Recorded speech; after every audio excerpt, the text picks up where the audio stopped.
चलिए अब अगले क्वेश्चन पर आते हैं बच्चों। इस क्वेश्चन में क्या बोला है? A body is moving unidirectionally under the influence of a constant power source. Its displacement in time t is proportional to. कोई एक पार्टिकल है, इस पर कांस्टेंट पावर सप्लाई कर रहे हैं तो कांस्टेंट पावर सप्लाई करने पर डिस्प्लेसमेंट और टाइम रिलेशन पूछना चाह रहा है। देखिए पावर जो है, इस किसी पार्टिकल को पावर p, जैसे कांस्टेंट पावर सप्लाई कर रहे हैं, कांस्टेंट पावर p। अब ये हमसे पूछना क्या चाह रहा है? The displacement time relation. Displacement जो होगा पार्टिकल का, ये टाइम पर किस प्रकार से डिपेंड करेगा, टाइम की किस पावर पर डिपेंड करेगा, वो हमको फाइंड आउट करना है। अब देखिए कैलकुलेट इसको कैसे करेंगे बच्चों।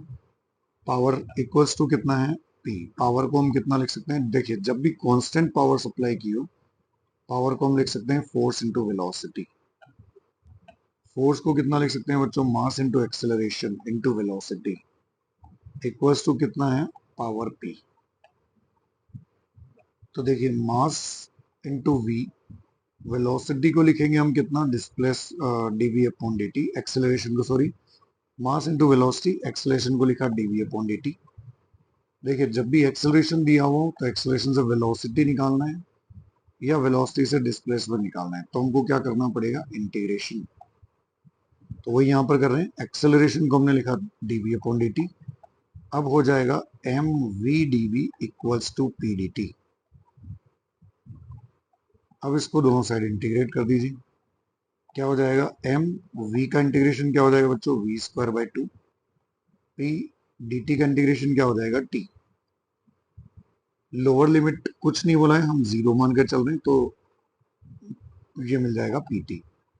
मतलब यहां से अगर मैं वेलोसिटी फाइंड आउट कर लूं तो क्या हो जाएगी? वेलोसिटी हो जाएगी under root two P T by M. ये तो इस पार्टिकल की वेलोसिटी आ जाएगी।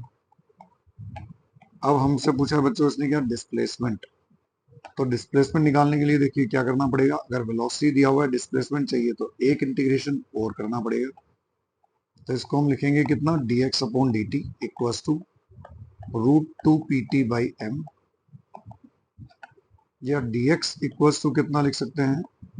Under root two P by M, तो सब कांस्टेंट है, root T D T. Integration के लिए क्या होगा? x वाली टर्म एक तरफ, t वाली टर्म को एक तरफ कर दिया। Root two P by M constant है इंटीग्रेशन के बाहर। अब इंटीग्रेशन सिर्फ किसका होगा? रूट टी का। तो देखिए dx का इंटीग्रेशन क्या होगा? x root two P by M, ये सब कांस्टेंट है, root two P by M constant. T की पावर हाफ का इंटीग्रेशन क्या हो जाएगा बच्चों? टी की power half plus one upon half plus one, three by two upon three by two. अब देखिए बाकी सब तो कांस्टेंट है, टी किस पर डिपेंड कर रहा है? टी की पावर थ्री बाई टू पर। एक्स जो डिपेंड कर रहा है वो डिपेंड करेगा टी की पावर थ्री बाई टू पर। ठीक है बच्चों।